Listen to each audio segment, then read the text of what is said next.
Beer, cheese, and pretzels, the Mario and Luigi of tailgating snacks. Now I am making my own pretzels, that's just because I'm a thirsty gal. I'm gonna walk you through that whole process. Highly recommend using a scale for all of this just to get exact measurements. Combine 350 mils of water with 7 grams of yeast and let that set aside, using warm water there. We're gonna do 500 grams of flour, 1 teaspoon of salt, about a tablespoon of brown sugar, and about a tablespoon of melted butter. It's really just the water and the flour that you need exact measurements on. Once we get the wet and the dry mixed up, we're going to combine them together. Slowly mix it in with a bowl there, just using a large spoon or a spatula just to give it that first initial mix. This is going to be a wet-ish dough, not super wet and not super dry. Flour your hands a little bit and start working it on the board there. I'm using a bench scraper just to kind of combine it while it's in this shaggy dough mess here, adding a little bit of flour as necessary. This method here is called the slap and fold. Just grab it, slap it down, fold it over, and keep doing that over and over until it starts to smooth out. Here we're getting towards the end, and it's getting nice and smooth.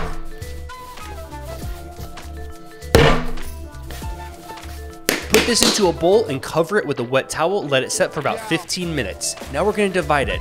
Onto a floured workboard, we're gonna dump it out and divide it into 10 evenly sized pieces. You can measure these out on your scale if you really wanted to, but I just kind of eyeball it. Roll them out into a nice thin line, dough string, a nice thin dough string. Yeah, that works. Roll them out as thin as you can get them, and then we're going to throw it in the air, give it a good twist, and flip down the edges, pressing them together, and that'll give you your pretzel shape.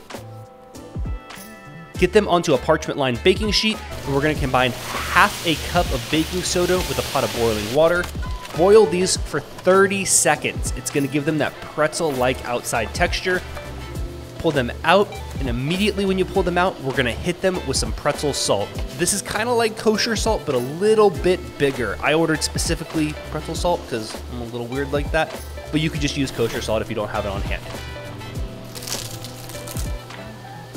These are gonna go into a 425-degree oven for about 12 to 15 minutes until they're nicely golden brown and cooked on the inside. While these are stupid good, these will do in a pinch. I just like being extra. Now for the real star of the show, the beer cheese. Heat up a 10-inch cast iron skillet with 3 tablespoons of butter and 3 tablespoons of flour. Cook that to a medium brown, giving it a little whisk. Then slowly whisk in 2 cups of whole milk. If you warm that milk up a little bit, it'll combine a little bit easier. Pro tip there. Crack open a good beer, nice and dark. Like the intrusive thoughts you'll have when you eat this leftover beer cheese in front of the fridge at 2 a.m. Whisk in a cup of that beer, properly disposing of the remainder, of course. Slowly simmer the sauce down until it gets nice and thick. Then shred an 8-ounce block of cheddar cheese. We're gonna turn the heat off and slowly whisk that cheese in a few additions. Don't go too fast here, otherwise the sauce will separate on you.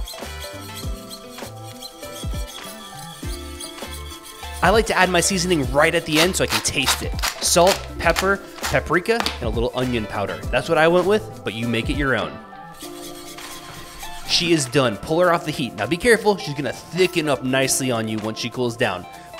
But the solution to that is just to eat it really fast.